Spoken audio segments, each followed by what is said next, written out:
अस्सलाम वालेकुम। अब हम चैप्टर नंबर 7 स्टार्ट करेंगे, that is the bio energetics.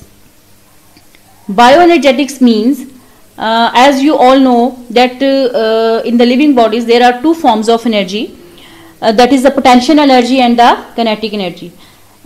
It is also your previous knowledge कि energy can be transformed in from one form to another, कि energy जो है वो एक form से दूसरी form में change हो सकती है. Likewise there are accordingly in the living organisms one of is the type of energy is the potential energy and other is the kinetic energy. And all you know that is the potential energy is the energy which is stored form of energy, and the kinetic energy is the energy which is involved in the movement of the parts. अब यहाँ पर हम जब देखते हैं तो it is the bioenergetics, and bioenergetics means the energy relationship and the conversion in the living organisms, कि जो two forms of energy हैं उनका आपस में रिलेशनशिप किस तरह से है और वो किस तरह से एक फॉर्म से दूसरी फॉर्म में कन्वर्ट होती हैं. और क्योंकि हम बायो के हवाले से बात करें, लिविंग बीइंग के हवाले से बात करें तो it means in the living organisms. अब एनर्जी आई कहाँ से? ऑल यू पीपल नो कि we take the food to get the energy, कि हम एनर्जी जो लेते हैं, लिविंग बीइंग जो एनर्जी लेते हैं, that is from the food. Food has potential energy and then that food is oxidized and then energy is released and it is the kinetic energy, and this kinetic energy is again stored in the form of specific molecules, ATP molecule, and again converted into the potential energy. So from potential energy converted to kinetic, and again to kinetic to potential energy in the form of ATP molecule, that is the adenosine triphosphate. अब इसके बाद अब हमारे पास जो topic आता है that is the redox reaction और oxidation और रिडक्शन. मे बी केमिस्ट्री में आप लोगों ने पढ़ लिया हो या आपको डेफिनेशंस 8th क्लास में या 7th वगैरह में आपने कभी पढ़ी हो. रिडॉक्स रिएक्शंस कलेक्टिवली हम बात कर रहे हैं actually oxidation reaction and the reduction reactions in the living body, कि all the time as you people know all the time there are different metabolic biochemical activities are taking place in the living bodies, कि हर वक्त हमारी bodies के अंदर different types की biochemical reactions होते रहते हैं. उनमें से कुछ ऑक्सीडेटिव होते हैं और कुछ रिडक्टिव होते हैं. Oxidation means the loss of electrons और the loss of hydrogen atoms as we are studying about the living organisms, whereas reduction means the gain या addition of the electrons in general, but in case of the living body हम कह सकते हैं कि reduction और means the gain of hydrogen atoms. तो both of these type of reactions are collectively called as redox reactions. Redox reactions are the oxidation or reduction. Oxidation means the loss of electrons or hydrogen atom in the living bodies, or reduction means the gain or addition of hydrogen or electrons, hydrogen atoms or electrons.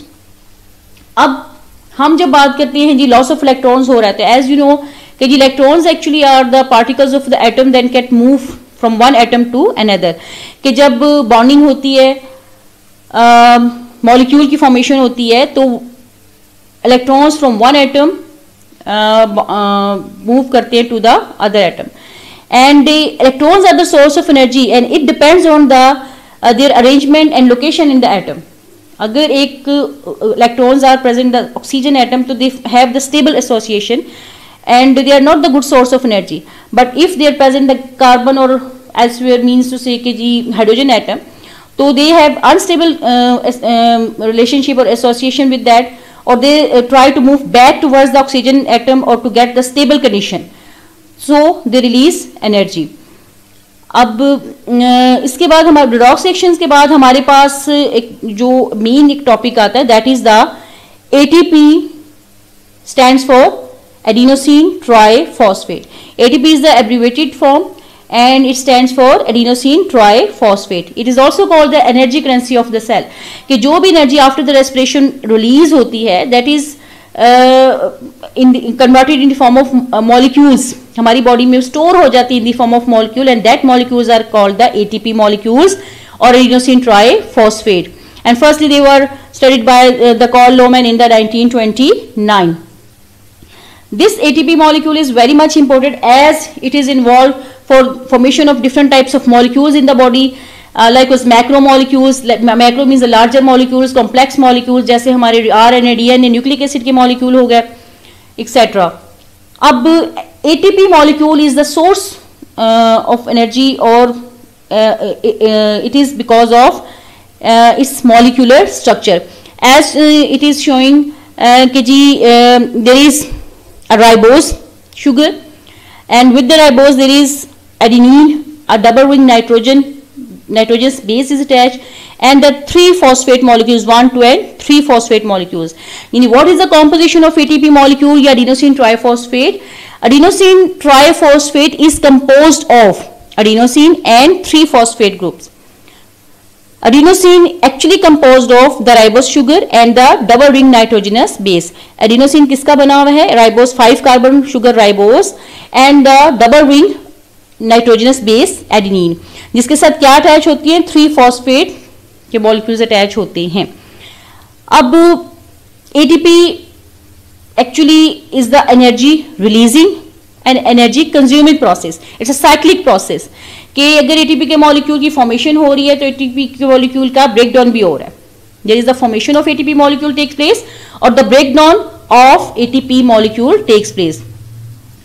As it is showing, the adenosine has 3-phosphate group with it, or between the first terminal phosphate and the second terminal phosphate there is the covalent bond in the form of curve like that is called a tail, and it is the high energy having bond between one phosphate and other phosphate. ये जो दो phosphate हैं terminal first and second, इन दोनों के बीच में जो bond है it is energy rich bond. यानी as it is broken down, जब ये bond break down होता है तो it releases the energy. and कितनी energy? that is 7300 calories or 7.3 kilocalories. As one of the phosphate is removed from the ATP molecule, जब एक phosphate एक ATP के molecule में से remove होता है तो it releases how much energy? 7300 calories or 7.3 kilocalories energy.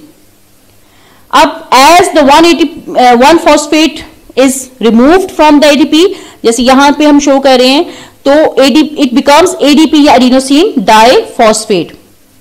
ATP stands for adenosine triphosphate, और जब उसमें से ट्राई मीन्स 3 होता है, अब उसमें से when one of the molecule phosphate group में से one of the phosphate is removed, तो it becomes ATP becomes ADP, adenosine diphosphate, and by the breakdown of that bond 7300 यानी 7300 calories or 7.3 kilocalories energy is released. अभी भी इसके पास chance है क्योंकि one of the tailed is there in the second number.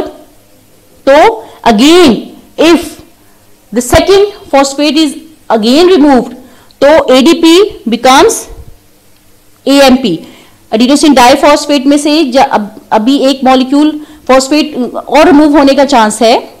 तो जब उसमें से one of the phosphate is remove तो adenosine diphosphate becomes adenosine monophosphate. Mono means 1, और अगेन उतनी ही एनर्जी रिलीज होगी, दैट इज 7300 कैलोरीज. अब एज आई सेड के जी इट इज एनर्जी रिलीजिंग, तो ये एनर्जी रिलीजिंग की कंडीशन तो शो हो गई कि ATP is from the ATP one of the phosphate remove 7300 calories energy is release. Again from the ATP one phosphate remove again 7300 calories energy is release. अब second condition जो आ रही है cyclic process, तो energy consuming process is also, यानी ये energy को use भी करता है. क्यों? कि as the ATP converted to AMP यानी मोनोफॉस्फेट स्टेज पे चला गया, तो अब इसके पास further more energy breakdown of phosphate possible नहीं है, ये एनर्जी रिलीज के चांस नहीं है. तो it started to gain energy. पहले वो क्या करा था, एटीपी से एएमपी तक की स्टेज तक आने के लिए एनर्जी को रिलीज करा था. जो स्टोर्स ने एनर्जी की हुई थी that is release by breakdown of the tails और द फॉस्फेट और फॉस्फेट बॉन्ड्स. अब क्या होगा, reversal process in a sense आएगा कि AMP started to gain energy, and AMP 1-phosphate takes 1-phosphate और it becomes ADP, और कितनी एनर्जी को यूज करेगा, जितनी इसने रिलीज की थी from the ADP to AMP आने तक, उतनी ही अब AMP से ये मोनोफॉस्फेट से ADP यानी डाइफॉस्फेट तक कन्वर्ट होने के लिए यूज करेगा, that is 7300 calories. Again ADP now takes 1-phosphate and 7300 calories energy, and it is transformed into the adenosine triphosphate. So adenosine triphosphate releasing from ATP or adenosine triphosphate energy is released as it transformed into ADP or AMP, and it is energy consuming process also, as it is taking energy or gaining energy by phosphate from AMP to it is converted to ADP यानी adenosine diphosphate, and from adenosine diphosphate it is converted into adenosine triphosphate. Thanks.